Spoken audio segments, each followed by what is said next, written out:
What's going on, everyone? Welcome to today's pandemic update video for Thursday, March 16th, 2023.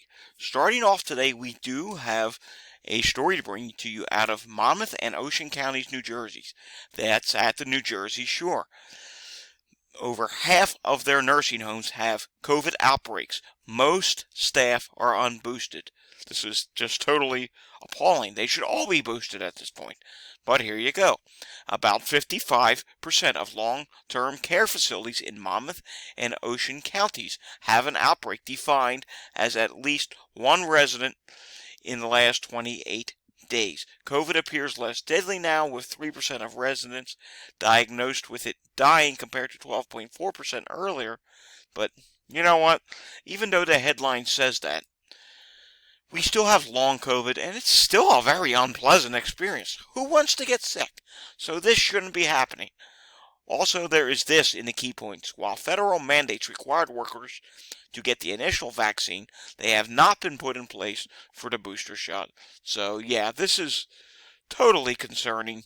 The fact we're supposed to be protecting our elders, and here we are in March of 2023, 3 years into this, and there are still nursing home outbreaks. It's something I will not get over, and it just really gets me upset because we should be protecting these people. We should be protecting everyone. And we are so careless now that we're not. Alright, on this day in COVID history from the CDC, March 16th, 2020, CDC launches Clarabot, a COVID-19 symptom checker on its website. New and old guidelines begin circulating among state health departments for who gets critical care in the event of ventilator shortages. Massachusetts and Pennsylvania use a point system prioritizing patients by likelihood of benefiting from ICU care, while New York's 2015 plan relies on exclusion criteria, a list of medical conditions that would make a patient ineligible, like trauma, brain injury, severe burns, or cardiac arrest. Alabama's exclusion criteria list, released in 2010, and since removed from publication, included both severe or profound mental retardation and moderate to severe dementia.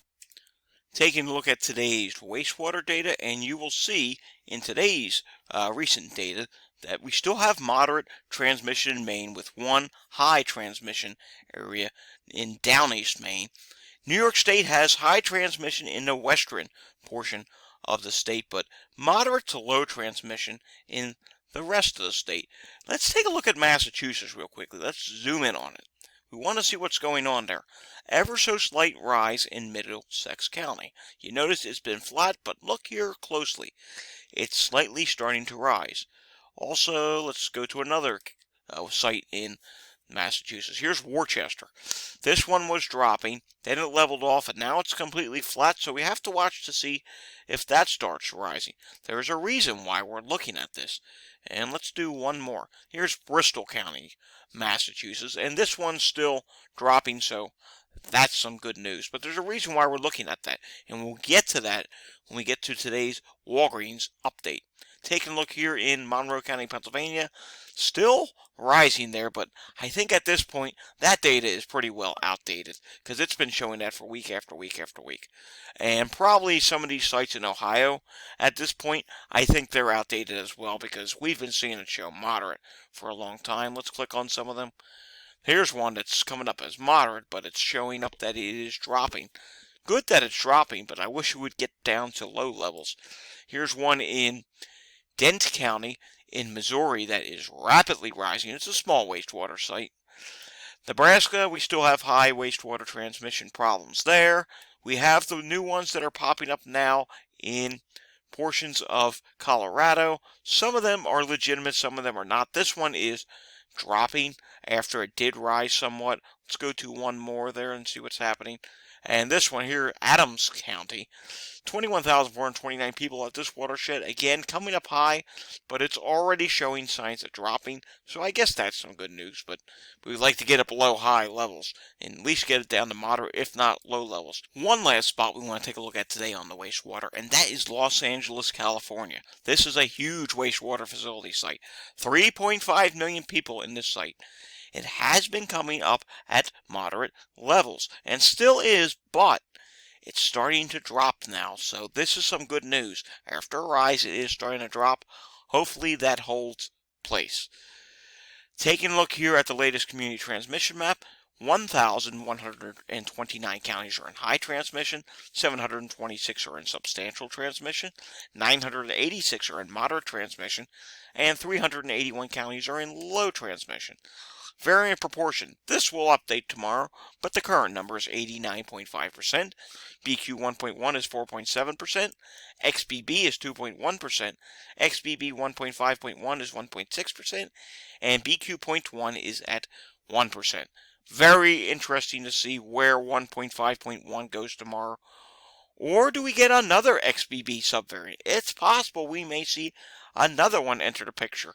It's not coming off to me off the top of my head, but there is another one that's circulating, I believe, somewhere in Europe. I just saw it's another one under the XBB family, or maybe India. I think Europe has one of its own, and there's another one in India. Gotta keep an eye on India. Anyone remember back in 2021? It was right around this time. India had the initial super Delta spread. And then summer of 2021, we had the big Delta wave. So yeah, India is something to keep an eye on. And plus, they really haven't had a major wave since Delta. So that's something to keep an eye on. All right, New York State, 1,216 new cases today. 2.8% positivity rate today. That is starting to get to the concerning level for me. Yeah, that's not very high, but it is higher than the 2.5% yesterday, and that's multiple days now where the positivity has been higher than the 7-day average. So they might be headed back towards 3% pretty soon. Taking a look here at New York State hospitalizations, and hospitalizations did drop again today.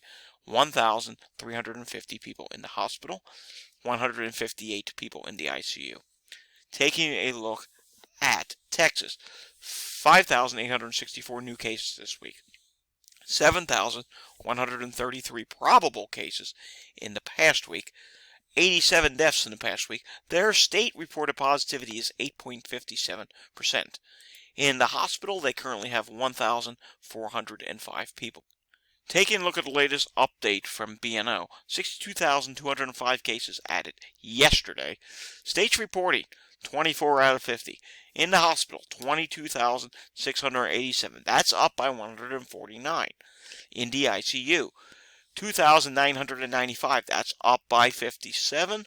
And new deaths. There were a lot of them yesterday because a lot of weekly reporting, such as Texas. 808 deaths added. There's a disclaimer down below, which they did not include this. Today, meaning yesterday, Texas reported 74,448 cases, which it failed to report in 2021. Yeah, 2021. We're now in 2023. That's just appalling and ridiculous. Taking a look at the latest Walgreens update, and you will see the national positivity is now at 26%. Prior week is at 28.1%, and yeah, sadly, testing's down to 17,096 people. Prior week was 19,659. We're just continuing to see this testing slowly whittle away. Every once in a while, it boosts back up, then it drops even more than it boosted, and it's just a problem. All right, you'll notice something important here on the map. More and more northeast states are starting to turn red. Let's take a look at them. New Hampshire, 39.3% positivity this week, 29.4% last week. That's up by 9.9%.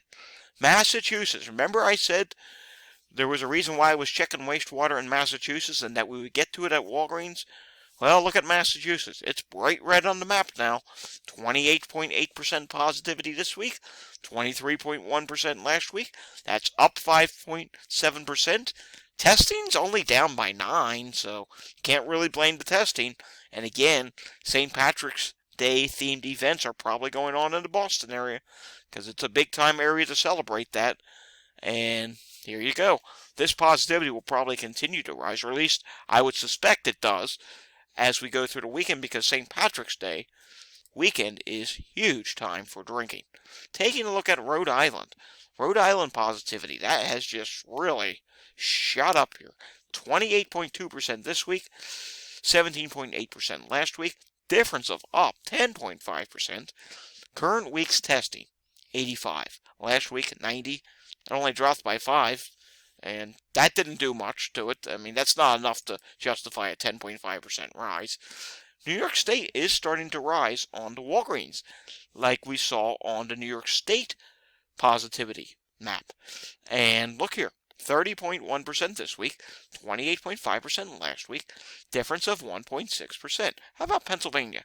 Pennsylvania is still dropping, 19.4% this week, 21.2% last week. That's down 1.9%.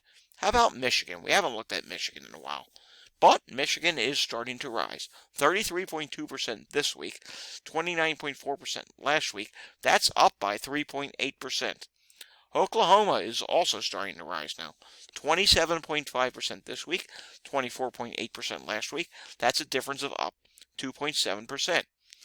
Georgia, 20.2% positivity this week, 19.2% last week. That is up by 1%. And finally, ending on Utah, 30.1% positivity this week, 27.3% last week. That is up by 2.8%. All right, quickly taking a look at some international numbers, then we will end this video for today. Russia is down 13% on cases. Taiwan is down 20% on cases, but look at this. This is really concerning. I mean, this is super concerning. Brazil's cases are up 172%. Their deaths are up 187%. Current week cases, or last 7 days, 59,994, 22,056 the previous reporting period. Then you come down here to this. France is super concerning as well. Cases are up 194%. 36,338 this week, 12,356 in a previous report, and deaths are up 125%, 191 this week, 85 in the preceding 7 days, so that's another big increase. Chile's now up 33%, 25,640 cases this week, preceding 7 days, 19,241. Their deaths are only up 3%, and I thought there was another one here that was concerning. Yes, there is. There's another one. Ukraine. Ukraine cases are now up 20%, and their deaths are up 37%. And let's just continue this with a couple more. Iran cases are up 27%. And you also have Indonesia, cases now up 30%. Switzerland, cases are up 26%. So there's definitely places where the cases are rising now. And look at Peru. Peru's up 9%. UAE is up 18%. So, yeah, definitely, here you go. Saudi Arabia, 69% rise there. So, we have to watch here. I definitely think there are new variants that are starting to take shape in other parts of the world. We know of one down in India. There may be one in Europe. And who knows, any of these triple-digit percent rises, France, Brazil, are just super concerning to see at this stage in the ballgame. Alrighty, that does it for today's pandemic update video. I know this was a long one today, but there were a lot of key points to get to in the data, such as these international countries that are rising. If you like this video, hit the like button down below. If you want to see more videos like this, hit the subscribe button down below. I'll see you again next time, but until next time, stay safe, and please, tomorrow, do not go out and celebrate St. Patrick's Day. It's going to be a super spreader for COVID. Alright, see you next time.